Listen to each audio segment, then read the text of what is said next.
Hello friends, this video on verb, person and number part 1 is brought to you by ExamFear.com. No more fear from exam. So in this lesson, we will try to understand how exactly the form of the verb changes with change in person and number. So when we say person, we talk about first person, second person, third person.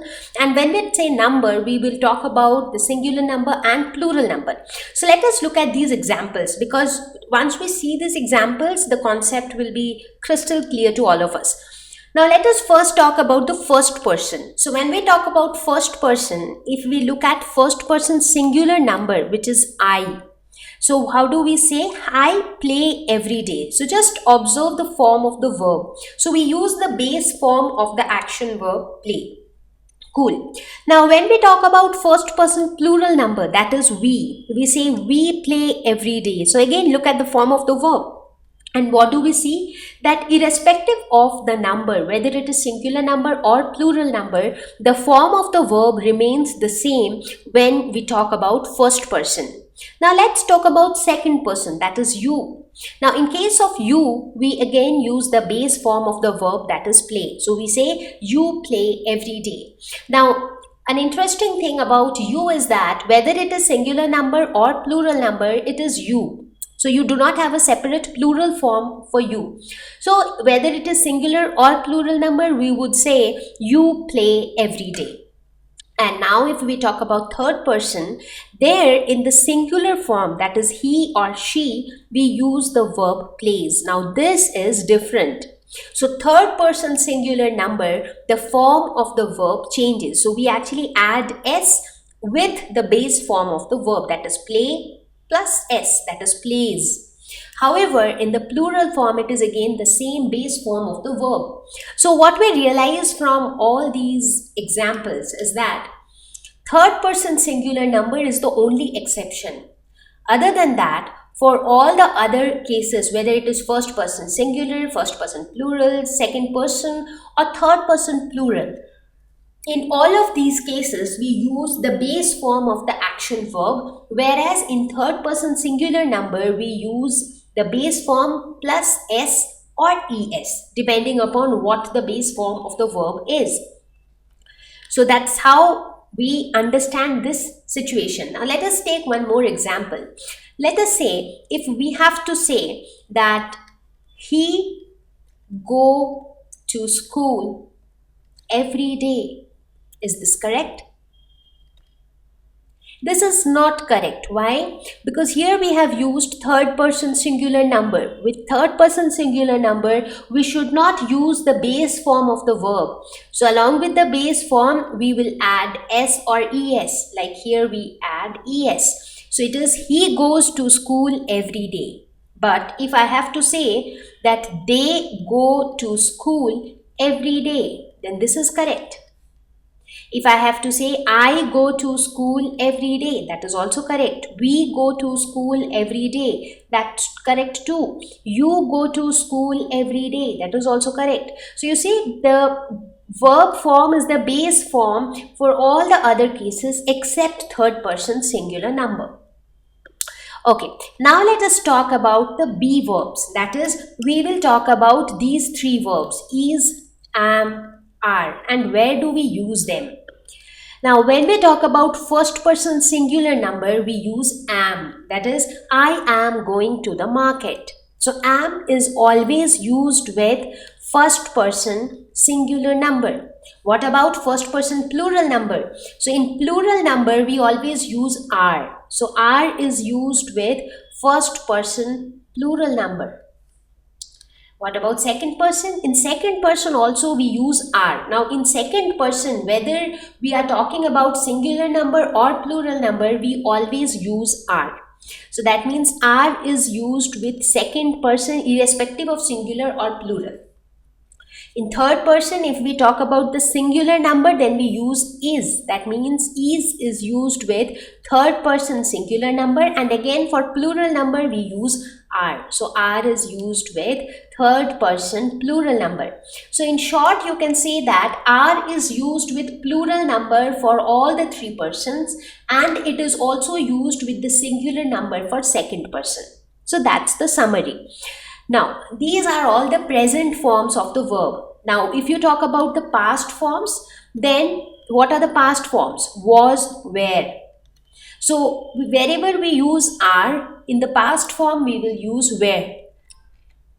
And wherever we use is or am, in the past form, we will use was. Let's say if we want to say all of these statements in the past form, we would say, I was going to the market.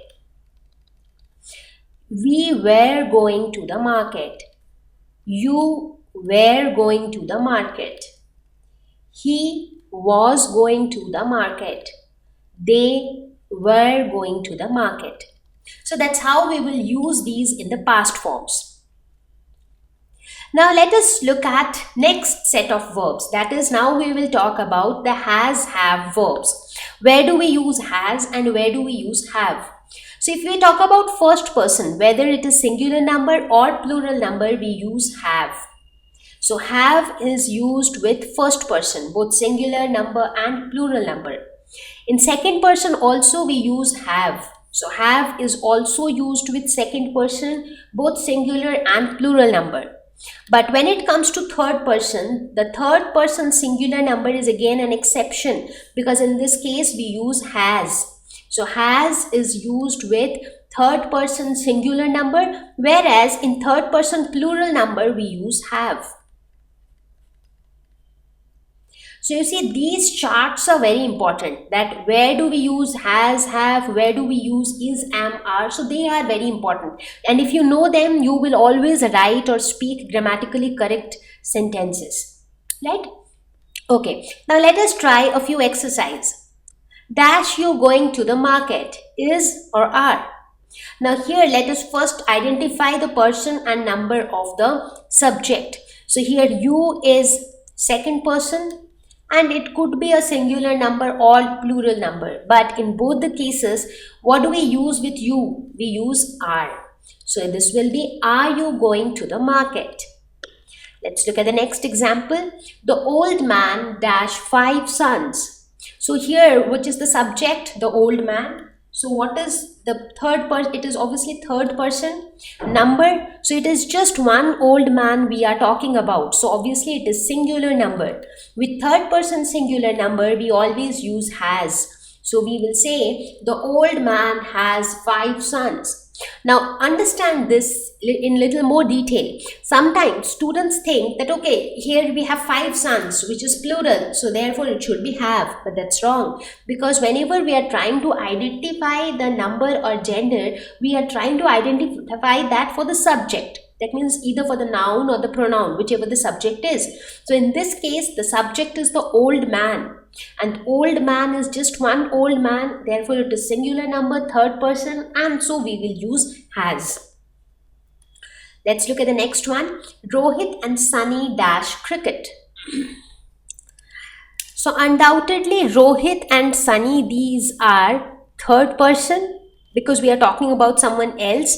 Now if you talk about their number, so Rohit alone is singular number, Sunny alone is singular number, but both of them taken together makes them 2, like it's like the 2 of them. So taken together it is in plural number. So third person plural form, we use base form of the verb, that is play. So we would say Rohit and Sunny play cricket.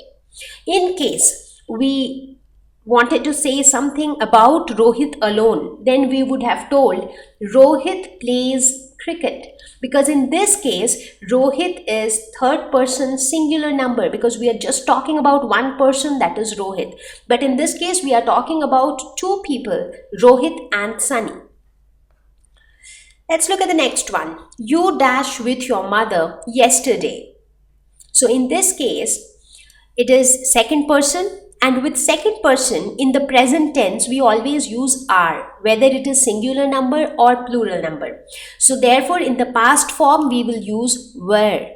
So it will be you were with your mother yesterday. So please do not get confused here. Sometimes students think that was a singular form. So you here is just for this one single girl. So it should be you was with your mother yesterday. But that's not the case, because we have learned that with you, whether it is singular number or plural number, in the present tense we always use are. Therefore, in the future tense, in the past tense, we always use were. Next one, children dash the truth. So children here is third person and it is plural, because the singular form for children would be child.